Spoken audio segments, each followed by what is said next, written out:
listen to some Harry and Meghan. They're increasing ostracisation by the royals. They're ostracised, aren't they? They're now no longer being called HRH. Well, at long last, Prince Harry has finally had his HRH title stripped from the royal family website. Buckingham Palace has ditched his title online 3 years after it was agreed that he would lose it following the Megxit deal. Like, that's what you need to do. Meghan, I'm telling you, this woman needs to be put in her place. And the fact that you now have this whole issue with Andrew. Oh, buckle up because the royal world just exploded. King Charles has drawn a line in the sand. And this time, there's no turning back. No more special treatment. No more royal privileges for those who walked away. The message is clear. Loyalty comes first, or you're out. For months, the rumors swirled. Whispers turned into headlines. And now, the unimaginable has happened. The monarchy just did what everyone thought was too scandalous to pull off. Available every weekday with no advertising whatsoever. You can also message me direct on there.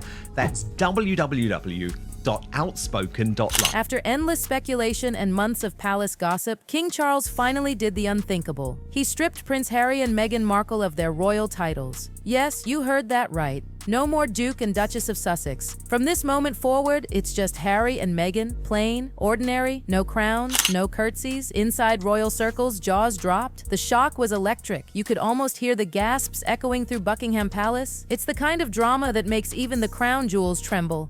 You know, he really should be focusing more, of course, on his health and allowing others to. And behind that icy royal decision, a determined force, Prince William. Those close to the palace whisper that this move wasn't spontaneous at all. William had been quietly urging his father for months. To him, Harry and Meghan's endless media stunts had crossed a line. The podcasts, the Netflix bombshells, the tell-all interviews, every jab wasn't just embarrassing, it was chipping away at the monarchy's dignity. In a position, I believe, to even deal with this. I think it compromises his health even more because these kinds of decisions do affect your health. In one heated meeting, William reportedly told his father point blank, "You can't be king and be afraid of upsetting people who already left the family." Ouch. A brutal truth that King Charles didn't want to hear, but one he could no longer ignore. That single line hit like a royal thunderbolt. Having such indecisive decisions and not really being in a position physically to make the hard decision. For months, father and son had been divided over what to do about the Sussex situation. Charles wanted peace, diplomacy, and restraint. But William? He wanted action. To him, Harry and Meghan weren't victims. They were opportunists, using royal prestige for profit while crying foul at every turn. He saw through the PR smiles and red carpet speeches. To William, it was simple. You can't claim royal respect while selling royal secrets. Why you don't make that the priority when that is what your job is to do as the king, the country, the monarchy, the crown.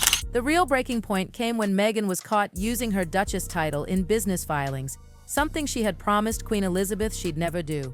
That betrayal was the final straw. William felt utterly humiliated, not just for the crown, but for the entire nation. That's when he drew his line in the sand. Enough was enough.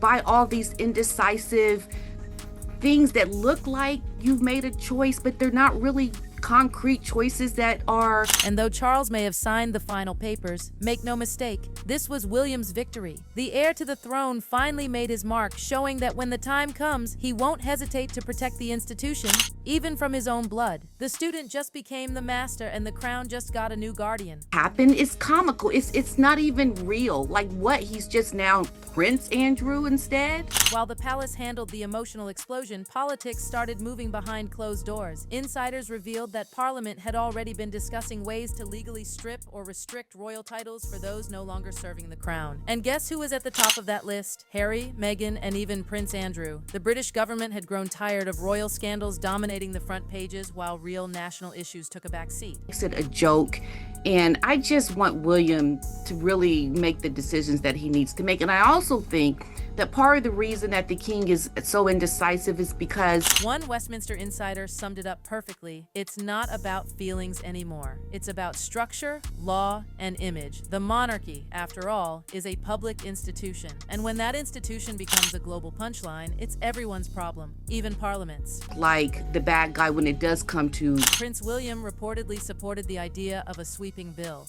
one that would legally strip or restrict titles from royals who abandoned their duties. It wasn't just about Harry and Meghan. Early drafts even mentioned Prince Andrew and his daughters, Beatrice and Eugenie. The mission? To finally clean house and protect what's left of royal integrity. And when word of that bill reached King Charles, it was the final push he needed. He realized that if he didn't act first, Parliament would, and that would be disastrous for the monarchy. The king couldn't afford for his reign to begin under a political microscope. So he moved quickly, quietly, and decisively. By the time the ink dried on the royal documents, it wasn't just about family discipline. It was political survival. Across the ocean in Montecito, the news hit like a thunderclap. Meghan Markle, who had built her Hollywood identity around being the Duchess of Sussex, was suddenly stripped of her crown. That title had been her golden ticket, the shimmer that set her apart in a town obsessed with status. Without it, she's just Meghan again. And in Hollywood, image is everything. Sources close to Meghan's camp say she was furious. She allegedly accused the palace of targeting her for being biracial, warning that the decision would backfire and ignite outrage. But that outrage never came. Even American media outlets, once her loyal allies, seemed indifferent.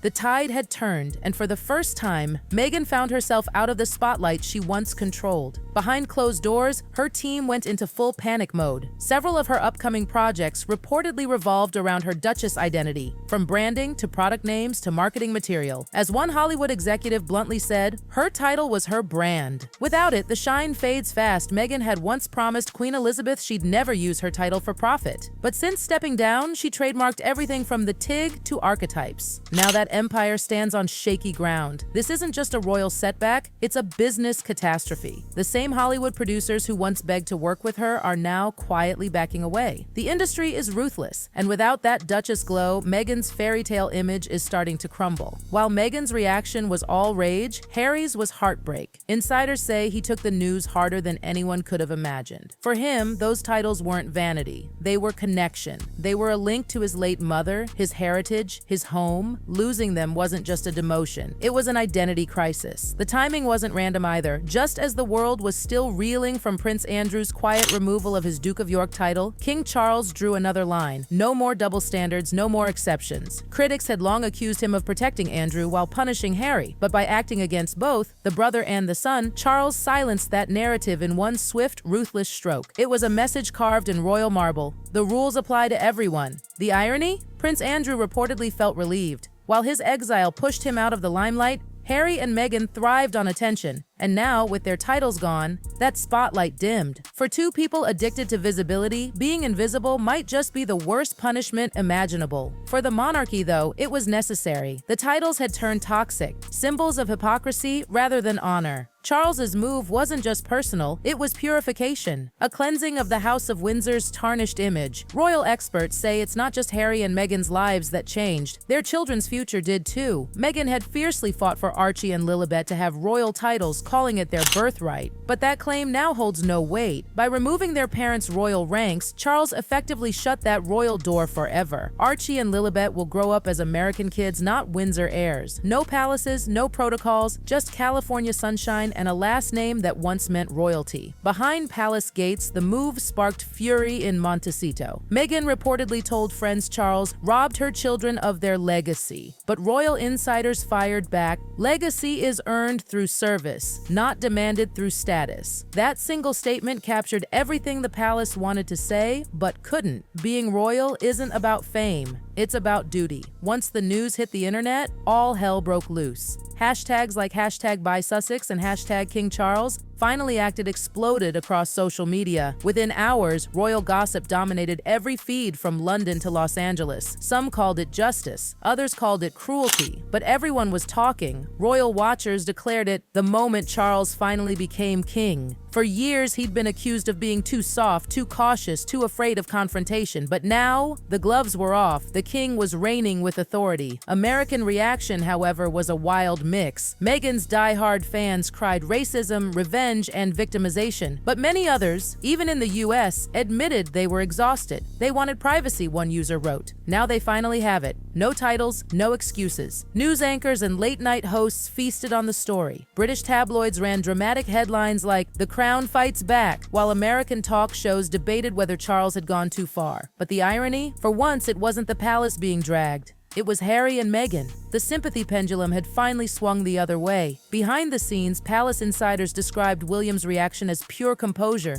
No celebration, no statement, just quiet satisfaction. He didn't need to say a word. The world already knew this was his victory. For months, he had warned that indecision would destroy the monarchy. And now, with decisive action taken, he saw proof that leadership, real leadership, had prevailed. Charles may hold the crown, but it was William who proved he's ready to wear it next. One palace aide put it perfectly. William isn't about drama, he's about discipline, and that's exactly what this was. Discipline in motion. While Meghan plotted her next move and Harry grieved his loss, William stood firm. For the first time in years, the royal family wasn't reacting to chaos, it was controlling it.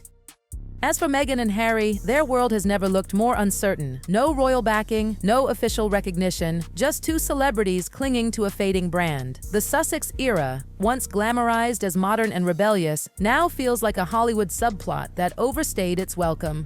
Insiders whisper that even their closest business allies are reconsidering future projects. Without those prestigious titles, the couple's brand power has drastically declined. Meghan's lifestyle ventures and Harry's media appearances no longer carry that royal sparkle.